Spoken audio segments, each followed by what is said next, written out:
Casquette 24 heures du Mans vissée sur la tête, sourire aux lèvres, Jean-Jacques Pietri est l'heureux propriétaire d'une ancienne Fiat 500 depuis quelques mois. Une toute petite voiture couleur crème, 1,30 m de large sur 1,30 m de haut. Alors la Fiat 500, je dirais que c'est peut-être l'équivalent chez nous en France de la 2 chevaux. Donc c'est un véhicule qui a été extrêmement vendu. Et puis c'est un véhicule qui a une telle petite bouille qu'on a une affection pour ce genre de véhicule. C'est vraiment trop mignon. Donc c'est un véhicule qui date de 1975 et 75 est la dernière année de production des petites Fiat 500. Alors qu'est-ce qu'elle a de spécial un peu techniquement, si on explique à nos auditeurs? Donc c'est un tout petit moteur qui se trouve à l'arrière et devant il y a un coffre, mais c'est on dirait un faux coffre parce qu'en fait devant il y a le réservoir à essence. On peut ouvrir pour regarder? Bien sûr, absolument.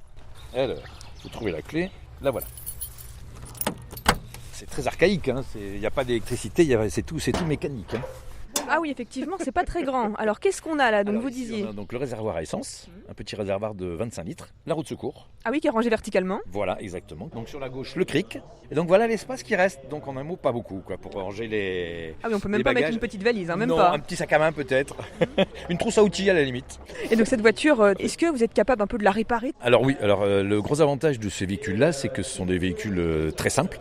Il n'y a pas d'électronique. Donc les réparations sont plutôt relativement faciles. Bon, il faut un minimum de connaissances en mécanique quand même. Mais c'est vrai qu'on trouve très très très facilement les pièces. Comme il y a eu des millions de véhicules qui ont été produits, on trouve très très très facilement les pièces et les accessoires. Et le gros avantage, c'est que c'est pas cher du tout. Est-ce qu'on pourrait faire tourner ce moteur ou pas? Bien sûr, absolument, sans problème. Eh ben, on va fermer le Sans capot problème. et on va écouter ça. Je peux monter? Bien sûr. Alors, il faut savoir qu'il n'y a pas de démarreur comme dans une voiture classique, c'est-à-dire qu'on ne tourne pas la clé. Comment on fait alors? Alors, il y a deux petites manettes ici. Ah oui, entre les deux sièges d'avant. Voilà, Là. donc là ici vous avez la manette, c'est pour le starter. Et ici vous avez démarreur. Ça fait du bruit, et encore on ne roule pas. Vous voulez faire un tour? Ah ouais, avec plaisir. Allez, on est parti. Alors ça se manie comme un petit karting, hein. C'est tout petit. Comme on le constatait, il y a un très grand levier, donc avec un Ah oui, très le grand levier de débattement. vitesse. D'accord. Ça procure quoi ça comme sensation quand on conduit? Alors un petit peu, c'est pas du tout évident parce qu'en fait on va chercher les vitesses très loin et avec les voitures modernes on a l'habitude d'avoir des tout petits leviers de vitesse et donc il faut se réhabituer à ce qu'on avait dans ces années-là, années 70-80.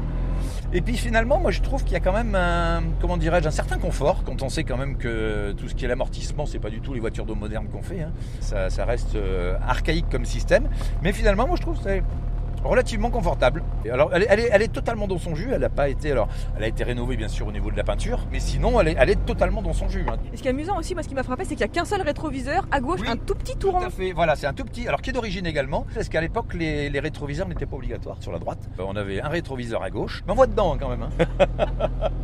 Alors vous, Jean-Jacques, comment ça vous est venu cette passion pour l'automobile? Alors moi j'ai mon papa qui était mécanicien dans l'armée, donc déjà je pense qu'il m'a transmis cette passion.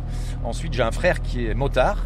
J'ai un petit peu allié les deux. Je suis resté donc un admirateur de sport automobile et de sport moto. Je suis donc commissaire depuis que je suis arrivé au Mans en 2000. Quand on est passionné, c'est quelque chose qu'on ne peut pas l'arrêter. Eh ben, un grand merci Jean-Jacques de nous avoir partagé aujourd'hui justement cette passion de l'automobile qui vous fait vivre.